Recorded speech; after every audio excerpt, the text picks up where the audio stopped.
Friends, ಇವತ್ತು ಭಯದ ಬಗ್ಗೆ ಮಾತಾಡೋಣ ಆಯ್ತಾ.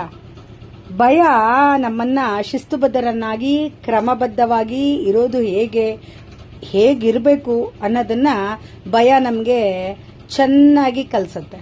ಸಣ್ಣ ವಯಸ್ಸಲ್ಲಿ ಅಪ್ಪ ಅಮ್ಮನ ಭಯ, ಆಮೇಲೆ ಸ್ಕೂಲ್ಗೆ ಹೋಗ್ಬೇಕಾದ್ರೆ ಟೀಚರ್ ಭಯ, ಆಮೇಲೆ ದೊಡ್ಡವರು ಆಗ್ತಾ ಆಗ್ತಾ ಸಮಾಜದ ಭಯ, ಆಮೇಲೆ ಒಂದು ಎಕ್ಸಾಂಪಲ್ ನಿಮ್ಗೆ ಹೇಳ್ಬೇಕಂದ್ರೆ ನಮಗೆ ಟ್ರಾಫಿಕ್ ರೂಲ್ಸ್, ಪ್ರತಿಯೊಬ್ಬರು ಗಾಡಿ ಓಡಿಸ್ತೀವಿ. ಇವಾಗ ಗಾಡಿ ಓಡಿಸೋರೆಲ್ಲರಿಗೂ ಕಡ್ಡಾಯವಾಗಿ ಹೆಲ್ಮೆಟ್ ಹಾಕ್ಲೇಬೇಕು.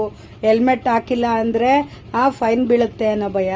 ಆಮೇಲೆ ಝೀಬ್ರಾ ಕ್ರಾಸಿಂಗ್ ಇರುತ್ತಲ್ಲ, ಅದನ್ನ ಕ್ರಾಸ್ ಮಾಡಿ ಗಾಡಿ ನಿಲ್ಸಿದ್ರೆ ಅಯ್ಯೋ ಫೈನ್ ಬರುತ್ತೆ ಅನ್ನೋ ಭಯ. ಹೀಗೆ ಭಯ ನಮ್ಮನ್ನ ಶಿಸ್ತುಬದ್ಧರನ್ನಾಗಿ ಕ್ರಮಬದ್ಧವಾಗಿ ಬದುಕೋದನ್ನ ಹೇಳ್ಕೊಡುತ್ತೆ. ಆದ್ರೆ ಒಂದು ಎಚ್ಚರಿಕೆ, ಭಯ ಇರಬೇಕು, ಪುಕ್ಕಲ್ತನ ಇರಬಾರ್ದು. ಭಯ ಒಳ್ಳೇದೇ, ಪುಕ್ಕಲ್ತನ ಕೆಟ್ಟದ್ದು. ಪುಕ್ಕಲ್ತನ ಬಿಟ್ಟು ಭಯದಿಂದ ಬದುಕೋಣ, ಅದು ಸಮಾಜಕ್ಕೆ ಒಳ್ಳೇದೇನೆ.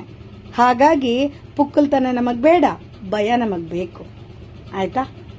ಏನಂತೀರಿ? ಕಮೆಂಟ್ ಮಾಡಿ ಆಯ್ತಾ. ಆಲೋಚನೆ ಮಾಡೋಂಥ ವಿಷಯನೇ ಅಲ್ವಾ. ಓಕೆ, ಬಾಯ್ ಬಾಯ್.